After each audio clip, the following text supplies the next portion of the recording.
Hello everyone, my name is Swarnim Chaudhary. I have secured All India rank 258 in this UPSC CSE 2024.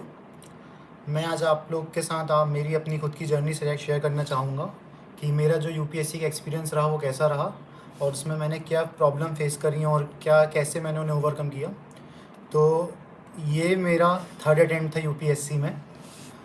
First attempt में मेरा prelims नहीं हुआ था। I miss my prelims just by 0.6 marks, but fortunately मैं कहता हूँ कि वो अच्छा हुआ कि मेरा फर्स्ट अटेम्प्ट में प्रीलिम्स नहीं हुआ था, क्योंकि I was not prepared for the mains. So सबसे इम्पोर्टेंट बात यही है कि आप तब तक यूपीएससी आप पास नहीं कर पाएंगे जब तक मेंस के लिए फुल्ली प्रिपेयर्ड नहीं होंगे। तो you should be mains prepared before prelims. सबसे इम्पोर्टेंट बात यही है। तो सेकेंड अटेम्प्ट में फिर मैंने प्रीलिम्स पास किया। फॉर्चुनेटली मेरा मेंस भी हुआ, बट अनफॉर्चुनेटली मेरा जो इंटरव्यू में जो फाइनल लिस्ट आई थी उसमें I miss the final list by 12 marks. So मेरा सेकेंड अटैम्प्ट में नहीं हुआ। ये मेरा थर्ड अटैम्प्ट था। इसमें मैंने सारे से तीनों स्टेजेस यूपीएससी क्लियर किए और मेरी 258 रैंक आई है। मेरा जो ऑप्शनल रहा है वो फ़िलासफ़ी रहा है। तो ये फ़िलासफ़ी कम लोग लेते हैं, लेकिन इस साल जैसा यूपीएससी ने सारे ही ऑप्शनल्स के मार्क्स कम किए हैं, तो मुझे लगता है कि मेरा फ़िलासफ़ी जो है वो काफ़ी स्ट्रॉन्ग साइड पे है। तो उसकी वजह से मेरे लास्ट ईयर 269 मार्क्स थे फ़िलासफ़ी में, और इस साल मेरे जो मार्क्स हैं वो 265 थे। तो भले ही 4 मार्क्स कम हुए हैं, लेकिन काफ़ी हार्ड था पेपर। तो मुझे लगता है कि मैं अपने मार्क्स से खुश हूँ उसमें। रिगार्डिंग रही मेरी जर्नी की बात कि मैंने कहाँ से स्टार्ट किया था, कैसे किया था, मैं आपको ये सब बताना चाहूँगा। तो मेरा बहुत बचपन से, मतलब बहुत पहले से ड्रीम था कि मुझे सिविल सर्विसेज की ओर जाना है। मेरा बहुत बचपन से इस चीज़ का इंक्लिनेशन था। तो जब 11th क्लास में सब लोग, मेरे जो आपस में मेरे दोस्त थे, वो सब वो कर रहे थे, क्या बोलते हैं, सब कोई आईआईटी की प्रिपरेशन करने का सोच रहा था, कोई सीए का कर रहा था। तभी मेरे माइंड में क्लियर था कि मुझे पब्लिक सर्विसेज में जाना है। तो 11th क्लास से मेरा माइंड बहुत क्लियर था कि मुझे सिविल सर्विस में ही जाना है। उस टाइम पे ये मुझे यूपीएससी के बारे में इतना पता नहीं था, लेकिन एक ये इंक्लिनेशन आ गया था। फिर जब मैंने अपना स्कूलिंग ख़त्म करी तो ग्रेजुएशन के साथ ही मुझे धीरे धीरे इसके यूपीएससी के बारे में पता चलता चला गया। फिर जब मुझे यूपीएससी के बारे में पता चला तो मैंने सेकेंड ईयर से प्रिपरेशन चालू करी कॉलेज के साथ ही। तो जब कॉलेज के साथ आप पढ़ते हो तो आपको टाइम बहुत मिलता है, तो आपको डिस्ट्रैक्शन से बचना पड़ेगा। फॉर्चुनेटली मेरे टाइम पे कोविड था, तो ऐसा डिस्ट्रैक्शन कुछ नहीं था मुझे। सिर्फ मुझे सेल्फ कंट्रोल रखना था, जो कि बहुत ईजी होता है मेरे हिसाब से। तो मैंने फिर 2 साल वहाँ प्रिपेयर किया, सेकेंड और थर्ड ईयर में। और फिर लेकिन तब तो मेरा नहीं हुआ, लेकिन अब हो गया है। एक स्टूडेंट का क्वेश्चन है कि हाउ टू हैंडल बैरियर्स। सो मैं उनसे पूछना चाहूँगा आप किस टाइप के बैरियर्स की बात कर रहे हैं, बिकॉज यूपीएससी की जर्नी ही ऐसी है जिसमें आपको मल्टीपल टाइप के बैरियर्स आएंगे। एक जो बैरियर मुझे लगता है कि समाज का बैरियर सबसे इम्पॉर्टेंट होता है, कि जो हमें समाज प्रेशर क्रिएट करता है कि अभी फाइनेंशियली कुछ नहीं कर रहे हैं, और वो हमें बार बार बोलता है कि अभी तक नहीं हुआ, अभी तक नहीं हुआ। तो कोशिश करिए कि आप कोई फाइनेंशियली कुछ छोटा मोटा भी कुछ कर पाएँ। फ्रीलांसिंग, जैसे मैं फ्रीलांसिंग टीचर खुद करता था, तो उससे मुझे कोई इशू नहीं आया कभी फाइनेंशियल। फैमिली इश्यूज़ में मुझे लगता है कि ये फैमिली को समझना चाहिए, आपको थोड़ा उन्हें समझाना पड़ेगा कि ये इतना आसान एग्ज़ाम नहीं है। ये एक ऐसा एग्ज़ाम है जो आपके शायद एक बार में आपकी ज़िंदगी बदल सकता है, और आपको ये मौका देता है कि आप लाखों लोगों की ज़िंदगी बदल पाएंगे। तो आप इसको वैसे मत देखें कि सिर्फ एक एग्ज़ाम है। आप इसको लाइफ की बहुत एक इम्पॉर्टेंट चीज़ की तरह देखें, और अपनी फैमिली को समझाएं कि इट विल टेक टाइम, लेकिन आप अपना फुल डेडिकेशन दें, ताकि आपकी फैमिली को ये लगे कि ये सही में, अगर ये पास नहीं हो रहा है तो उसमें कहीं ना कहीं दूसरे फैक्टर्स ज़्यादा इंपॉर्टेंट हैं, ना कि ये खुद कम मेहनत कर रहा है। रही बात फिर आप और कोई डिस्ट्रैक्शंस की बात करते हैं, जैसे आपकी सोशल मीडिया हो गया, फ्रेंडशिप हो गया, तो मुझे लगता है कि ये डिस्ट्रैक्शन बहुत ही, मतलब है कि बहुत ईज़िली मैनेजेबल है। आप हर एक टाइम चीज़ अपने रिस्ट्रिक्शन के साथ करिए। मैंने अपने पूरे 2 ढाई 3 साल की लास्ट 3 साल से कभी भी सोशल मीडिया अपना बंद नहीं किया, क्योंकि मुझे वो कभी इंपॉर्टेंट नहीं लगता। बस आपको सेल्फ रेगुलेशन रखना पड़ेगा कि आप कब चला रहे हैं, कितनी देर चला रहे हैं, और उसको किस काम के लिए यूज़ कर रहे हैं। तो अगर आप इन चीज़ों में क्लियर हैं तो मुझे नहीं लगता कि ये बहुत बड़ी डिस्ट्रैक्शन है। एक स्टूडेंट ने भी पूछा था कि आपकी कोई गर्लफ्रेंड है क्या सर, आप इन सब चीज़ों के बारे में, रिलेशनशिप के बारे में क्या सोचते हैं। तो मुझे लगता है ये ह्यूमन एंगल है। लाइफ आपकी किसी भी करियर से या फिर किसी भी एग्जामिनेशन से बहुत बड़ी है, तो बहुत ज़्यादा आप हर चीज़ पे ध्यान दीजिए। आप ये रखिए कि आपके साथ अगर एक पॉजिटिव इंसान है तो वो शायद आपको बहुत हेल्प करेगा बहुत आगे जाने में। तो इसलिए मैं समझता हूँ कि एक पॉजिटिव रिलेशनशिप आपको आगे ही बढ़ाएगा। और एक और स्टूडेंट ने पूछा था कि आप हेल्थ पे कैसे ध्यान देते थे। तो ये तो मेरे साथ एक इशू आया था हेल्थ का, बिकॉज़ मैंने कोविड के टाइम पे प्रिपरेशन चालू करी थी।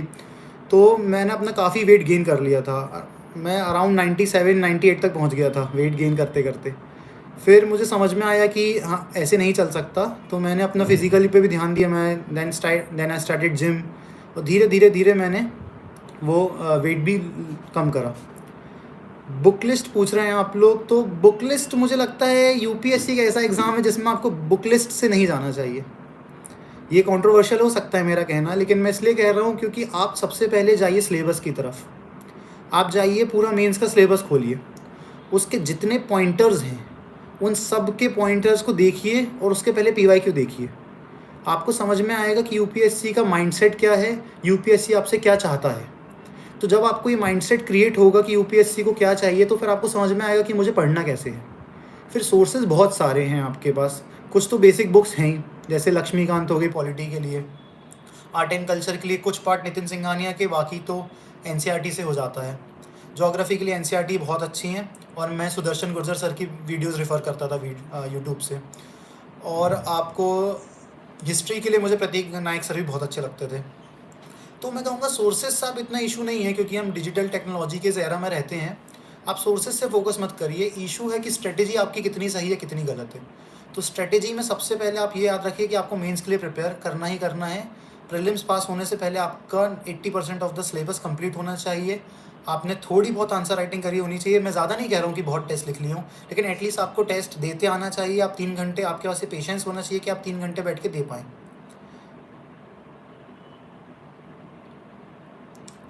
बाय पीवाईक्यूज़ मैं कह रहा हूँ दोनों का, प्रीलिम्स के पीवाईक्यूज़, मेंस के पीवाईक्यूज़। लेकिन मैं अभी स्टार्टिंग में आपसे कहूँगा कि आप पहले मेंस के देखिए। आप अगर ये अटेम्प्ट ना छोड़ के अगले अटेम्प्ट के लिए टारगेट कर रहे हैं, तो सबसे पहले आप मेंस के देखिए। पूरे मेंस के एक एक सब हेड देखिए, उनके ऊपर के जो भी पीवाईक्यूज़ हैं वो देखिए। उससे आपको क्लैरिटी आएगी कि क्या है। फिर उसके ऊपर आप 1 पेजर एक नोट बना लीजिए कि ये एक पर्टिकुलर टॉपिक है कि अंडरमाइनिंग ऑफ द कॉन्स्टिट्यूशन। इसका आप पकड़िए, इसके ऊपर कौन कौन से टॉपिक आ सकते हैं वो पढ़िए, उससे मेंस रिलेटेड क्वेश्चन आप सोचने की कोशिश करिए।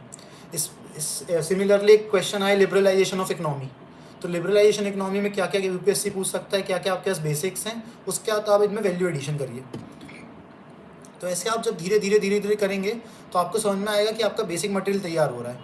बेसिक मटेरियल एक लेवल के बाद सबका तैयार हो जाता है, लेकिन वो बेसिक लेवल सिर्फ मटेरियल से आप पेपर नहीं निकाल सकते। आप इसके बाद आपको इसमें करना पड़ेगा एडवांसमेंट। अब एडवांसमेंट में 2 स्टेज में कहता हूँ। सबसे पहला जो एडवांसमेंट करेंगे आप वैल्यू एडिशन में, कि आपने किसी भी चीज़ का बेसिक नोट्स बना लिया, वैल्यू एडिशन कैसे होंगे। तो वैल्यू एडिशन जो होता है वह सब्जेक्ट वाइज होता है।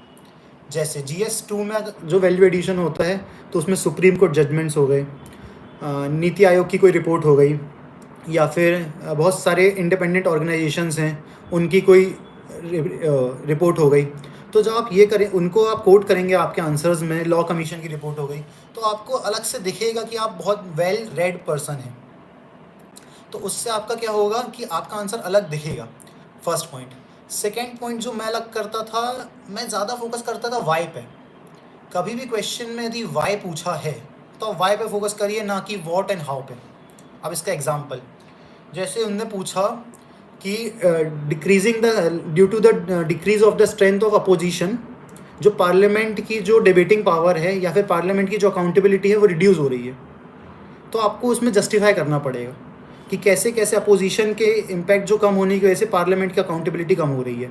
तो how one is leading to, how A is leading to B. जब आप ये जस्टिफाई कर पाएंगे तो आपके ज़्यादा बेटर आंसर्स हो पाएंगे। फिर उसके बाद ये वैल्यू एडिशन में जो सेकंड पॉइंट मैं करता हूँ वो है आंसर राइटिंग। आंसर राइटिंग मैंने बहुत ज़्यादा नहीं कर पाया क्योंकि मेरे को टाइम कम मिला था, लेकिन इसका मतलब ये नहीं है कि आंसर राइटिंग का इंपॉर्टेंस नहीं है। मैं आंसर राइटिंग से ज़्यादा जो करता था वो था ब्रेनस्टॉर्मिंग। मैं 2-2 3-3 घंटे बैठ के PYQs को, यूपीएससी के अलग अलग क्वेश्चंस को बैठ के थिंक करता था कि मैं इसे कैसे लिखूँगा। उसे लिखना ज़्यादा बेटर तरीका है, लेकिन अगर आपके पास टाइम की कमी हो तो आप ये बैठ के सोचिए कि आप लिखेंगे कैसे, उसमें क्या लिखेंगे, और क्या आपका जो थॉट है वो टॉपर्स से या फिर यूपीएससी जो चाहता है उससे अलाइन कर रहा है कि नहीं कर रहा है। क्योंकि अगर आपका जो थॉट है वो अलाइन नहीं करेगा, उस आपका जो प्रॉपर वो है वो अलाइन नहीं करेगा, तो आपको मार्क्स नहीं आएंगे। एक स्टूडेंट ने पूछा है sir how to connect with you, तो मेरा आप मुझसे कनेक्ट कर सकते हैं इंस्टाग्राम पे, क्योंकि अभी मैंने अपना टेलीग्राम चैनल तो कोई नहीं बनाया है, तो आप इंस्टाग्राम पे मुझसे कनेक्ट कर सकते हैं। मेरी आईडी है स्वर्णिम101, तो आप बहुत आपको ईज़िली मिल जाएगी इंस्टाग्राम पे। और ये जो चैनल हम जिससे लाइव हो रहे हैं मैं उससे भी कनेक्टेड हूँ, तो आप उनसे भी मेरा मांग सकते हैं, वो आपको ईज़िली देंगे। फिर एक स्टूडेंट का क्वेश्चन है सर आपने नोट्स कैसे बनाए थे। मुझे लगता है कि यूपीएससी की जर्नी में नोट्स बहुत ज़्यादा इम्पॉर्टेंट हैं। आप जो नोट्स बनाएंगे वही आपके आंसर पर रिफ्लेक्ट होगा। तो नोट्स मैंने जो बनाए थे मैंने मेनली डिजिटल बनाए थे, बिकॉज इतना वाइड सिलेबस है, इतने सारे टॉपिक्स हैं, तो मुझे लगता था कि अगर मैं एक एक चीज़ को हाथ से बैठ के लिखूँगा तो ये मेरे लिए बहुत लेंदी भी हो जाएगा और बहुत कठिन भी हो जाएगा। तो इसलिए मैं डिजिटल नोट एवर नोट पर बनाता था, वो मैं सब्जेक्ट वाइज बनाता था और मैं उसको टॉपिक वाइज बनाता था। कि GS2 में मैंने पहले एक सब हेड पकड़ा मीन्स का, उसके अंदर मैंने एक बेसिक नोट्स तैयार कर लिए, फिर उसमें मैंने वैल्यू एडिशन करा, फिर थर्ड पार्ट जो भी करंट में आता जाता था मैं उसमें ऐड करता जाता था। तो at the end of the year मेरे पास एक बहुत डिटेल्ड नोट्स हो जाते थे किसी भी चीज़ के, जिसको मैं बोलता था first set of note making. Second में उसको थोड़ा वो करता था, रिकार्व करता था, मतलब उसमें से क्या क्या डिलीट करना है और क्या क्या ऐड करना है। तो डिलीट करने से क्या होता था, मेरे नोट्स जो होते थे वो शॉर्ट हो जाते थे। तो शॉर्ट होने से आपको क्या फ़ायदा मिलेगा कि आप जल्दी उसे रिवाइज़ कर पाएंगे। अभी ये सारे काम मैं डिजिटल ही कर रहा हूँ, मैंने इसका कोई फिजिकल प्रिंट आउट नहीं लिया है। इसके बाद जो सबसे इंपॉर्टेंट मुझे लगता है कि उन शॉर्ट नोट्स के, जैसे मेरे GS2 के जो नोट्स हैं वो ऑलमोस्ट 450 या 500 पेजेस के हैं, उस 500 पेजेस को मैंने कंसाइज करके पूरे GS2 के नोट्स को सिर्फ और सिर्फ 50 पेजेस में कंप्लीट कर दिया था मेंस के लिए। तो जब आपके पास ये 50 पेजेस के जो नोट्स होंगे ना, आप इनको 3 बार 4 बार 5 बार रिवाइज कर पाएंगे। तो उससे आपका क्या होगा कि बहुत ज़्यादा आपको स्ट्रॉन्ग अपने ऊपर कॉन्फिडेंस आएगा। और बहुत ज़्यादा ज़रूरी है कॉन्फिडेंस बिल्ड करना आपको सही आंसर लिखने के लिए। लास्ट ईयर मेरे इसी की वजह से GS2 में 117 मार्क्स भी थे, क्योंकि आप जब धीरे धीरे वो बिल्ड करते जाते हैं तो वो आपको बहुत ज़्यादा हेल्प करता है। मैं अपने एक आंसर में 3-3 4-4 सुप्रीम कोर्ट जजमेंट डालने की कोशिश करता हूँ, क्योंकि उससे आपको धीरे धीरे लगेगा कि जो हम हैं वो दूसरों से ज़्यादा स्टैंड आउट कर पा रहे हैं। फिर एक बच्चे ने पूछा है कि सर आपका एजुकेशन क्वालिफ़िकेशन क्या था। क्योंकि मुझे क्लियर था कि मुझे सिविल सर्विस में ही जाना है, तो मैंने ज़्यादा डेविएट ना होकर मैंने BA करी थी। मैंने BA in political science, economics and history करा था। उसके बाद मैंने छोड़ दिया था कि मुझे पोस्ट ग्रेजुएशन भी नहीं करना, मुझे सिविल सर्विस में ही जाना है। Can anyone crack mains without mains 365 और PT 365? मैं आपको गज़ब की बात बताऊं, मैंने ये सब कभी नहीं पढ़ा। मैंने कभी कोई PT 365 नहीं पढ़ी, कभी कोई मेंस 365 नहीं पढ़ी, बिकॉज ये सब क्या है, ये सब करंट अफेयर्स के एक सोर्सेज हैं। तो मुझे बेटर ये लगता है कि आप करंट अफेयर्स को साल भर कवर करें, ना कि आप किसी आखिरी में एक सोर्स की तरफ जाएं। उससे क्या होगा, अगर आप उसे साल भर कवर करेंगे तो उससे 2 फ़ायदे होंगे आपके। सबसे पहले तो आप कॉम्प्रिहेंसिव तरीके से उसे कवर कर पाएंगे और आपको वहीं के वहीं याद होता चला जाएगा। जैसे इसके लिए जो मैं सोर्स यूज़ करता था, एक तो न्यूज़पेपर तो नॉन नेगोशिएबल है। यूपीएससी की जर्नी में अगर आपको पास होना है तो मुझे लगता है, ये मेरा पर्सनल थॉट है कि न्यूज़पेपर आपको पढ़ना ही चाहिए, मेनली एडिटोरियल सेक्शन। तो सेकेंड जो मुझे लगता है कि जो इनसाइट IAS था, इनसाइट IAS रोज़ एक फ्री करंट अफेयर्स प्रोग्राम चलाता है। तो जब करंट अफेयर्स प्रोग्राम वो चलाता है, उसमें वो प्रीलिम्स और मेंस दोनों के वो यूज़ करता है। तो उससे आपको क्या होगा, आपके मेंस के नोट्स भी इनरिच होंगे और प्रीलिम्स के लिए भी आपको बहुत सारा डेटा मिल जाएगा। तो करंट अफेयर्स के लिए मैं इनसाइट IAS करता था, और मैं किसी भी एक न्यूज़पेपर का, या तो मेरे को टाइम रहता तो मैं रीड करता था, बाय चांस मेंस या फिर प्रीलिम्स के पास में मेरे पास टाइम नहीं रहता था तो मैं उन्हें देख लेता था, किसी का एडिटोरियल एनालिसिस। फिर एक स्टूडेंट का क्वेश्चन है, आपका रिएक्शन कैसा था। एक्चुअली लास्ट ईयर मेरे को बहुत ज़्यादा उम्मीद थी कि मेरा हो जाएगा, तो लास्ट ईयर में जब नहीं हुआ तो मेरा एक सॉर्ट ऑफ हार्ट ब्रेक सा हो गया था। तो मेरे लिए बहुत डिफ़िकल्ट फेज़ था लाइफ का, उस चीज़ से बाहर आना कि नहीं हुआ है और फिर से आपको प्रीलिम्स देना है फिर 1 महीने बाद ही। तो वो मुझे लगता है वो काफ़ी हार्ड फेज़ था। तो इसकी वजह से इस बार जब मैं था, तो इस बार मैं बहुत ज़्यादा वैसा नहीं था कि क्या होगा क्या नहीं होगा। आई वॉज़ लाइक कि जो होगा मैं देख लूँगा, मैं उसको मैनेज करूँगा और मैं उस चीज़ के साथ खड़ा रहूँगा। तो इस बार खुशी तो हमेशा बहुत हुई क्योंकि इतनी अच्छी रैंक आई 258 और ये मेरा थर्ड अटेम्प्ट था, मेरी एज भी कम है।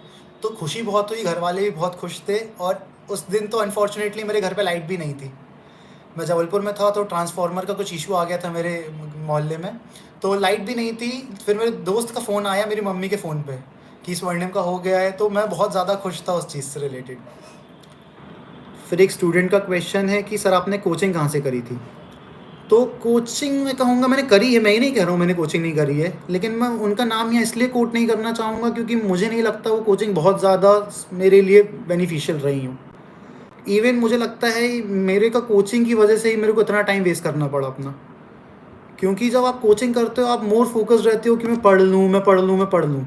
यूपीएससी सिर्फ पढ़ने से पास नहीं होता है, स्ट्रेटेजी मांगता है यूपीएससी। यूपीएससी में आंसर राइटिंग के बिना, प्रॉपर मेंस में एनालाइज करे बिना आप कभी पास नहीं कर सकते। तो मुझे जब अपना 2 साल ख़राब हुए, जब मैं अपना फर्स्ट अटेम्प्ट में फ़ेल हुआ, तो मैंने एनालाइज़ किया कि मैं क्या गलत कर रहा हूँ। क्योंकि मैं ऑलरेडी सेकेंड ईयर से पढ़ रहा था, तो मैंने सेकेंड और थर्ड ईयर में कोचिंग ली थी ऑलमोस्ट 2 साल की। फिर मैंने थर्ड ईयर के बाद अपना फर्स्ट जो अटेम्प्ट दिया था उसमें मेरा नहीं हुआ था। तो उसके बाद मैंने अपनी सब चीज़ की स्ट्रेटेजी चेंज करी, प्रीलिम्स की भी, मेंस की भी। तो मैं आपको उसके बारे में बताऊंगा कि मेरी कैसे स्ट्रेटेजी मैंने चेंज करी। तो सबसे पहले मैंने क्या किया कि मैंने मेंस का सारे सब हेड्स लिए, एवर नोट पे मैंने उनको लिखना चालू किया। उनके मेरे को जहाँ से भी जो भी मैं इंटरनेट पे डालता था उस टॉपिक को, उसका जो भी मुझे मटेरियल मिलता था निकाल लेता था। चैट जीपीटी में जाता था, जो भी वैल्यू एडिशन मिलता था मैं निकाल लेता था। ठीक है, और फिर रेगुलर में न्यूज़पेपर तो पढ़ता हुई, तो मैं वहाँ से जो भी ऐड होता जाता था मैं करता जाता था। ये 3 काम मैं करता था जिससे मेरा कोई भी जो एक टॉपिक है वो बहुत ही ज़्यादा अच्छी तरीके से प्रिपेयर हो जाए। ये मैंने मेंस के लिए सारे सब्जेक्ट्स के लिए किया है, जीएस 1, 2, 3, 4 एंड ऑप्शनल। इसके बाद जो मैंने किया कि मैंने tone of the paper set करी। आप देखेंगे हर एक पेपर की एक टोन कहलाती है, जिसको मैं टोन कहता हूँ। अब टोन मतलब क्या होता है कि जैसे जीएस 1 में सोसाइटी का कोई क्वेश्चन है, तो उसमें सोसाइटी के टर्म्स यूज़ होने चाहिए, तो वो उसका टोन दिखेगा। जैसे वोकल फॉर लोकल, ये सोसाइटी के लिए एक टर्म है। लिंग्विस्टिक शॉविनिज्म या फिर शॉविनिज्म किसी भी टाइप का, ये एक सोसाइटी के लिए एक टर्म है। तो ऐसे बहुत सारे टर्म्स हैं, यूनिटी इन डाइवर्सिटी। तो ऐसे टर्म्स में बहुत सारे प्रिपेयर करके रखता था विद एग्जाम्पल। तो कहीं भी अगर मुझे लगता है कि मैं बहुत अच्छे टर्म्स यूज़ कर सकता हूँ, तो वो अलग इम्पैक्ट डालता है आपका आंसर में। DINK, double income, no kid, तो ये सारे जो सोसाइटी के टर्म्स हैं आपको फ़ायदा देंगे। ऐसे ही हिस्ट्री में आप क्या करेंगे, टोन कैसे डिसाइड करेंगे कि अगर कोई हिस्ट्री का क्वेश्चन आया है तो उसमें टाइमलाइन लिखें, आप रूलर का स्पेसिफिक नेम लिखें, कैपिटल का नाम लिखें उनके। आप हो सके तो उसका मैप ऐड करें, आप हो सके तो उसकी टाइमलाइन में जो आसपास लोग थे अगर वो पूछा हो क्वेश्चन में तो आप वो ऐड करें। तो ये क्या होगा, आपका हिस्ट्री की टोन डिसाइड करेगा, लगेगा कि आप एक हिस्ट्री के वेल रेड स्टूडेंट हैं। ठीक है, इसी तरह पॉलिटी में भी आप Supreme Court judgments, law commission की रिपोर्ट, नीति आयोग की रिपोर्ट, ऐसे अलग अलग रिपोर्ट्स को कोट करके आप उसकी टोन जो है वो पॉलिटी जैसी दिखाएं। ऐसी आईआर में भी होता है, मल्टीपल रिलेशंस होते हैं, तो जियो स्ट्रेटेजिक, जियो इकोनॉमिक, इस टाइप के आप जो पर्टिकुलर टर्म्स यूज़ करते हैं वो आपको बहुत फ़ायदा देते हैं। और किसी का क्या क्वेश्चन है, मैंने शायद मिस करें काफ़ी सारे क्वेश्चन, क्योंकि लाइव है तो आप फिर से एक बार अपने क्वेश्चन भेज दीजिए तो मैं देखता जाऊँगा उन्हें। ऑप्शनल की कोचिंग, ऑप्शनल की कोचिंग मेरा फ़िलॉसफी ऑप्शनल था, मैंने ऑप्शनल की कोचिंग ली थी मित्रा आईएएस से, बट वो भी मुझे बहुत बेनिफिशियल नहीं लगी, मैं सच बताऊँ तो आपको। बिकॉज पेपर 2 जो वो कराते हैं वो उनने बहुत ज़्यादा अच्छा तरीके से नहीं कराया था। पेपर 1 का नो डाउट उनका काफ़ी अच्छा है, बट उनका पेपर 2 मुझे लगता है अच्छा नहीं था, तो मुझे उसकी वजह से उसमें बहुत स्पेसिफिक मेहनत करनी पड़ी पेपर 2 में अलग से। तो पेपर 2 के लिए जो मैंने अपनी मेहनत करी थी वो मुझे सबसे बड़ा जिसने कोई साथ दिया है तो वो सबसे ज़्यादा चैट जीपीटी ने दिया है। तो वो मुझे लगता है कि चैट जीपीटी से बड़ा मेरा फ्रेंड और फिलोसफर इस मतलब एआई से ज़्यादा कोई नहीं था, क्योंकि वो जो आंसर्स मुझे देता था, उसको पूछने का तरीका आना चाहिए आपको, तो वो आपको बहुत अच्छे आंसर्स देगा। फिर अभिनव को फिर एक जन का क्वेश्चन है कि प्रीलिम्स की स्ट्रेटजी क्या होनी चाहिए। तो प्रीलिम्स की स्ट्रेटजी जो मैं बनाता था, मैं उसको 100 डे रूल कहता था, कि जब भी प्रीलिम्स आएगा उसके 100 डे पहले से मैं उसके लिए पढ़ना चालू कर दूंगा। फिर 100 डे में मैं कोशिश करूंगा कि मैं 4 से 5 रिवीजन करूं। सबसे ज़्यादा टाइम आपको पहले रिवीजन में ही लगेगा। आपको ऑलमोस्ट 50 से 60 डेज़ तो पहले रिवीजन में ही लग जाएंगे। उसके बाद आपका टाइम धीरे धीरे कम होता जाएगा, लेकिन आखिरी में आते आते अगर आप 100 डे स्ट्रेटेजी बनाते हैं तो मुझे लगता है कि बहुत ईजिली आपके 3 या 4 रिवीजन तो पक्के हो जाएंगे। पहला। दूसरा काम आप प्रीलिम्स के लिए कर सकते हैं कि जितने ज़्यादा PYQs पे आप फोकस करें उतना ज़्यादा है अच्छा है। तो PYQs पे फोकस करने का मतलब ये नहीं है कि सिर्फ आप उन्हें पढ़ लें, आप उनके ऑप्शंस देखें, आप उनके पैटर्न देखें कि यूपीएससी कैसे पैटर्न में रिपीट करता है क्वेश्चंस को।